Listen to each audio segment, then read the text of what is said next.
น้องพี่น้องตัดภาพมามื้อนี้ก็เข้ามาหาทางครอบครัวอ่าอ้ายคำหรือว่าเอื้อยเพชรน้องพี่น้องเนาะสบายดีเด้อพ่อแม่พี่น้อง FC กันเบิดสุขุสุคนน้องพี่น้องบ่ว่าสิอยู่ใกล้หรืออยู่ไกล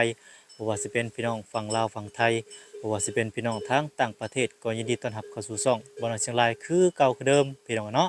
นี่แหละพี่น้อยก็หลังจากทางทีมงานเฮาเนาะพี่น้องเข้ามามื้อหน้ามาซื้อไม้ซื้อตอกให้ครอบครัวเพิ่นให้เพิ่นเฮ็ดเฮือนเฮ็ดซานเนาะพี่น้องอัปเดตซานนั่นแหละเนาะซานเพิ่นดอกเพิ่นฮักก็ผู้ที่ทางผู้ใหญ่ใจดีสมทบเข้ามาเรื่องเฮือนเรื่องซานว่าซั่นซะเนาะ ตอนนี้ก็เขามาฮอดจอดถึงแล้วเฮือนซานเพิ่นน้องพี่น้องก็คือนี่แหละบรรยากาศมีงัวมีควายน้องพี่น้องคือยังมีควายอยู่น้องพี่น้องในบ้านเพิ่นก็บรรยากาศกับอยู่แถวป่าแถวโคกนี่เย็นอากาศน้องพี่น้องมีงัวมีควายแบบนี้บ่หน่อยคิดว่ามีความสุขอีกอย่างหนึ่งเด้อน้องพี่น้องเข้ามาทางนี้ก็ได้แต่ว่าการสัญจรไปมามันยากน้องพี่น้องเนาะไปซะพี่น้องว่าระยะห่างเดี๋ยวเขาไปหาทางเอื้อยเพชรแล้วก็อ้ายคำกันเลยน้องพี่น้องเนาะไปตัวพี่น้องเนาะงัวควายเราทางนี้ก็มีอยู่พี่น้องเนาะ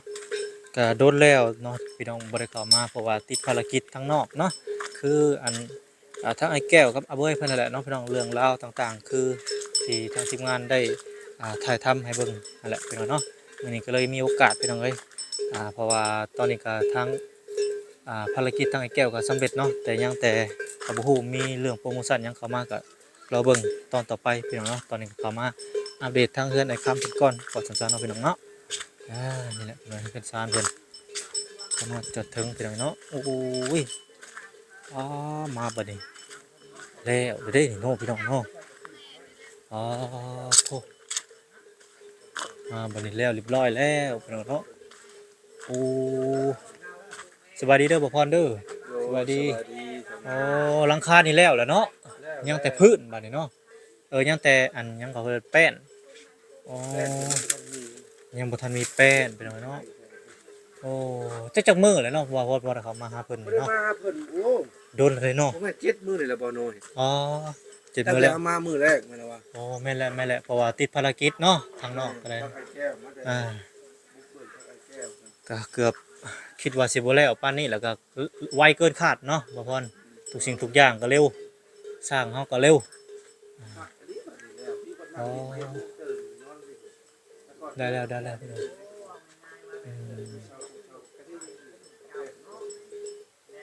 เราว่าเราเฮ็ดบ่เป็นเนาะ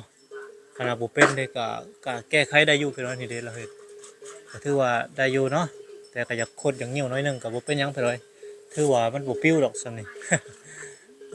นี่เด้ได้ใช้ได้แต่ก็บ่ถึงขั้นว่างามแต่ก็คือว่าโอเคแล้วพี่น้องส่ำนี้ก็เนาะเราไปไสเนาะบ่พรจักเราไปไสคือบ่เห็นเราไปฮะโอ้ซอยดอกไปซอยดองอืมสิมาแล้วเหรอเนาะโอ้มีมันอีกบ่พรไปปลูกมันปลูกมันเออปลูกหมักถั่วเราใหญ่ไว้ดิบ่เบิ่ง ใหญ่ไว้อันนี้อยู่ต้นอ๋อต้นหมักถั่วที่ใหญ่ไวแห่งเลยโคตรโพแท้นี่แม่นโคตรใหญ่ไวเลยหมักถั่วนี่โอ้ตัวหมักถั่วเราคักงามซะโอ้โหมันปลูกมันปลูกเบี้ยหมากไม้ปลูกม่วงหมากมี่บักขี้หูดหมากลำไยหมากพร้าวต้นกล้วยบัวสีไข่ใบผักเสริมใบผักซีใบเลื่อยผักหอมป้อม เออที่แต่นี่ก็พี่น้องแดดเนาะเด็ดเขาเห็ดถ้ามีหลังคาแต่เขาเห็ดหลังคาเนาะเนาะแม่น ถ้ามีหลังคาเนี่ยโอเคเลยถ้าว่าเพิ่นมีสวนหญ้าเนี่ยเกี่ยวหญ้ามาเฮ็ดก็ได้แต่ว่าบ่มีสวนหญ้าพี่น้องเนาะคักแต่ว่ามันบ่ผืดนี่เด้เบาเบาเบาว่ะเบาอยู่นี่สูงมือเดียวก็ได้ต้องเองได้ก็แห้งโคตรแห้งเลยพี่น้องเอ้ยเขาทำเป็นเป็นพอใส่อะไรก็บ่พร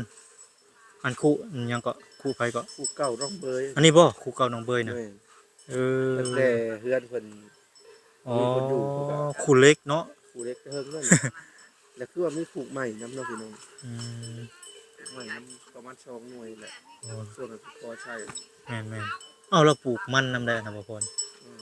นะ เราเสียบมันใส่น้ำเจ้ามันกินได้บ่จ๊ะดูว่าแนวใดโอ้ข้าวมันต้นนี่กินได้เนาะอืม โอ้ เราสิขุดยังอันนี้ฮะขุดคุมเฮ็ดยังอันนี้เอ้ย ดูสิเอาปลูกอีกบ่นี่ มีก็กล้วยครับแบบนี้ก็กล้วยบ่พอ โก นะ ล้วยบ่ แม่น แต่ว่าแม่น ๆ ก็กล้วยครับแบบนี้ ได้ติดแล้วเนาะ ติดแล้วบ่ยากดอก มันก็เป็นปลูก อืมแม่นใส่เฟืองใส่ฟางแล้วเราก็อาจจะหมักพริกใส่น้ำได้นี่เนาะเราโหดหมักพริกใส่น้ำ ใบหมักพริกก็มีเอาเฟืองเอาเฟืองใส่ปลูกเป็นอยู่เราก็ขยันดีได้ครอบครัวนี่ก็ได้พี่น้องเอ้ยครอบครัวไอ้เพชรไอ้คำเพิ่นเนาะคือว่าใช้ได้อยู่ได้พี่น้องเอ้ยเนาะ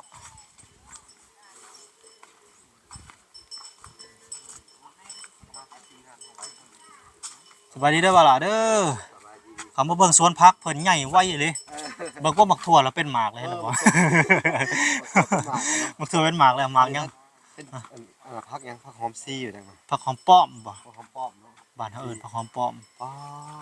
เพิ่นขยันเนาะ แม่น สวนเพิ่นกว้างไกลทางบ่พรเพิ่นก็ถ่ายอัปเดตอยู่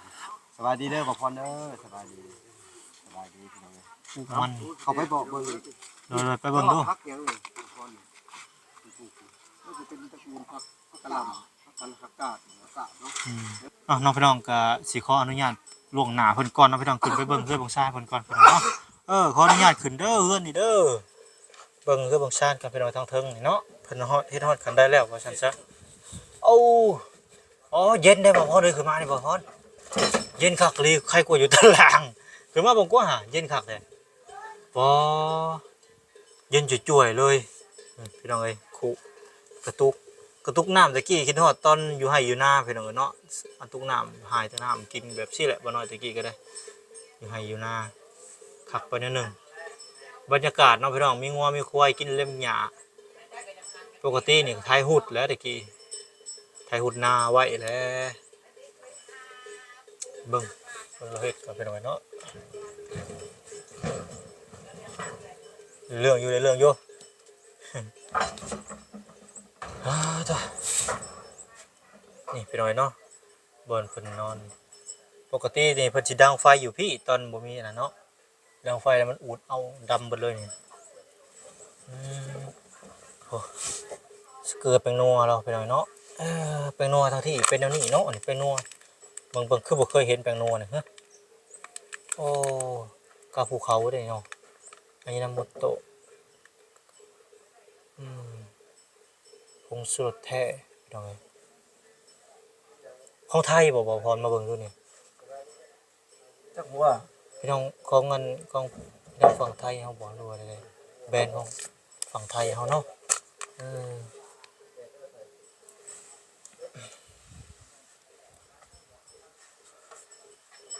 เดี๋ยวมาเบิ่งอันค้างตรงเฮาก่อนพี่น้องเนาะตรงกะบ่อยากแน่นปานใดเบิ่งนี่เนาะก็สิได้อยู่มันหลายโตพี่น้องเอ้ยตรงเฮานี่เบิ่งจากดอกอยู่น้อยนึงเนาะแต่ก็ได้อยู่เพราะว่ามันมีหลายโตยึดกันไว้มันไม้โตใหญ่เด้ตรงนี่ตรงใหญ่อยู่ตัวนี้ต้นบ่ใหญ่มันกิ่วเนาะมันมีน้ำเสาะได้อยู่พี่น้องเอ้ยก็สิได้ถ่าอีกเนาะพี่น้องรอเบิ่งถ่าแป้นถ่าตรง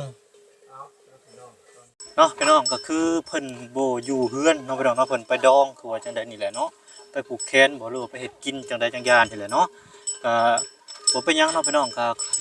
มาอัปเดตเพิ่นก็เห็นเฮือนเฮ็ดซ่านเพิ่นแล้วเนาะการคืบหน้าเพิ่นก็เห็นไปที่เรียบร้อยก็บ่เป็นหยังเดี๋ยวมื้อหน้ามื้อในก็สิเข้ามาหาเพิ่นนั่นแหละเนาะก็คือมื้อนี้ก็สิมีภารกิจต่อไปนั่นแหละเนาะพี่น้องไปปรึกษาหารือกันว่าเรื่องราวของไอ้แก้วเพิ่นนี่สิเฮ็ดจังไดต่อเนาะพี่น้องต้นเนาะพี่น้องต้นมะม่วงต้นมะขามเนาะพี่น้องใหญ่แฮงอีหลีนี่เนาะคือสิอยู่หลายปีนั่นแหละพี่น้องบ้านนี่ก็ได้เนาะคือนี่แหละพี่น้องเอ้ยเพื่อนนั่นไอ้แก้วเนาะปุ๊เพื่อนเก่าเพิ่นนั่นแหละกระต๊อบเก่าเพิ่นแต่ข้าวตะกี้แต่ก่อนเนาะเพิ่นขึ้นมาแต่ไทยนั่นแหละเห็นขมิ้มเลยพี่น้องเนาะลงไปพุ่นแหละก็พี่ทางไปกับโค้งไปพุ่นเลยพี่น้องเนาะโค้งลัดป่าลัดดอนไปแต่ว่าสิไปทางทงหน้านี่บ่ได้เนาะพี่น้องคาคันหน้าว่าจังซั่นเนาะก กขี้เหล็กก็บักใหญ่เลยพี่น้องเนาะโอ้ได้จะปลูกเปนอนเด้คือสิเย็นคักพี่น้องเนาะตกคักโคตรโฟลี่นี่โอ้ต้นบักขามก็ได้ต้นบักม่วงเนาะพี่น้องบักม่วงซอเต้นี่เบิ่งต่อยกินก็น่าจักบาทพี่น้องเอ้ยเนาะโอ้บักใหม่ธรรมชาติคักได้บ่น้อยมักได้พี่น้องเนาะเบิ่งมันเฮิมมันสุกหรือบ่รู้ว่าจังไดเนาะกินกับแจ่วแซ่บได้หมากเฮิมนี่เอ้าตกเรียบร้อยปุ๊กระเด็นไปไกลแท้นี่เนาะ โพดนี่เบิ่งคำเฮิมตำกินแซ่บได้พี่น้องเอ้ยกัดมันกันยังบ่เฮิมส้มแคว สีส้มน้อยหนึ่งเนาะ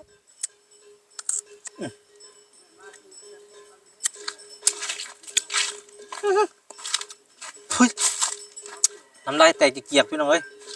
โอ้โหแจ่วหวานข้ามกี่รอบแจ่วหวานเนี่ยทุ ลองมาพอนเล่นบอกม่วงเนี่ยไว้ดอกชมบริขมักหมักเฮิมมันน่ะตำกินละแซ่บเลยบ่น้อยหมักเฮิมมันตำกินแซ่บมังม่วงโจ้นมังม่วงซอ มองซอบรรยากาศแท้หน่อยเย็นเลยบ่บนเลย เย็นมีต้นไม้ใหญ่เนาะเหมาะสำหรับเช้าเมื่อยแล้วนอนผูกเปนอนเนี่ยบ้า เตียงเนาะ เปิดวิทยุข้าวตะกี้ท้ายหน้าแล้วขึ้นมาเมื่อยนอนเย็นเลยเปิดวิทยุฟังคักสุดยอดอยู่ในนี่เป็นไงบรรยากาศเนี่ยบ่น้อยยังคิดฮอดความหลังแต่ข้าวตะกี้ตะกอนไปเลยเมื่อย เป็นอะไรที่บักข้อมากช่วง แม่นมีบักข้อกินกับแก้วขึ้นมาแต่ไทยหุดหน้ามีแมงแข้งให้ขั่วกินโอ้ยเป็นไงขึ้นมาแล้วก็เฮาก็เป็นฮอดเป็ดจ้อยมันขนุนนะกูขามเนี่ย โอ้บรรยากาศข้าวตะกี้เป็นไงโซนนี้ก็อยากดับอยากยังไปแหละแมงแข้งแมงขนุนกันเลยแต่ว่าเห็นอ้ายนะอ้ายสร้างเป็นมาเมื่อจักเป็นหามาได้ใช้พี่น้องเลยหลายอีหลีแมงแข้งแม่นอยากซื้อนะเพิ่นอยู่แต่ว่าเพิ่นไปก่อนนะพี่น้องเพิ่นนะมาเบิ่งต้นไห้หรือต้นโพบ่พ่อเนี่ยมาเบิ่งดูมันคือเกี่ยวไปแนวนี้นี่บ่พ่อฮะเจ้าเห็นบ่บ้านแต่ตะกี้เวลามีงานเลยเพิ่นจะเฮ็ดห้านแบบนี้เด้เฮ็ดห้านบ่ดันผักลาบผักหยังเจ้าเคยเห็นบ่สมัยก่อนบ่เคยเห็นห้านผักลาบบอกเจ้าเฮ็ดกินในงานดอกงานบุญมันจะมีห้านจังซี่แหละแต่ใส่ไม้แป้นแล้วก็ผักตึกผักอะไรแล้วคั่วกินแบบว่าอันยังครับบ่ซอยซีนห่านผักลาบเพิ่นจะเฮ็ดเป็นห้านในเขตเลยที่บ้านมาพร้อมก็มีห่านผักลาบเปลี่ยนแปลงว่าเพิ่นใช้แต่อยู่ในเฮือนเฮ็ดเป็นห่านเลยเนาะเฮ็ดต่ำกว่าเฮ็ดสูงอีหลีซะเนาะเฮ็ดต่ำเฮ็ดสูงนี่มันดีแบบใดบ่พรบ่ให้แบบว่าสุนัขรวมมาเต้นกับอาหารหรือว่าไก่ดีเนาะความคิดเพิ่นตะกี้ก็ได้กกอันนั้นมันลาบขึ้นต้นคักเลยแบบกกโพคือมาเกิดในอันนี้เนาะแม่นแบบอาศัยกันขึ้นไปมันแล้วก็ใหญ่แล้วก็ต้นนั้นก็ตายนะต้นได้ตายต้นตายมันงำไปเลยเนาะได้เพิ่นบักเพิ่นว่าสิตัดบ่เลยนะเด้บักตั้งบ่ตั้งนี่เด้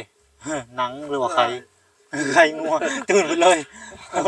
ไข่งัวพี่น้องเอ้ยใส่มันนะแม่นบ่หนังกับไข่มันไข่มัน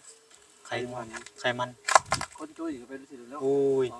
ไข่มันเต็มเมื่อยเลยเวลาฮ้อนออกแดดเนาะออกแดดเมื่อยเลย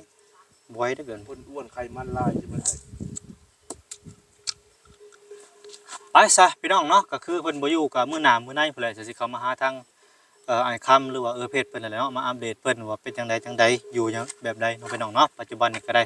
ก็คือมื้อนี้ก็เข้ามาก็บ่เห็นเพิ่นไปซอยเวียกซอยงานเนาะพี่น้องเนาะไปซะพี่น้องพบกันอีพีหน้าสำหรับอีพีนี้ขอกล่าวคำว่าสบายดีพี่น้องสบายดี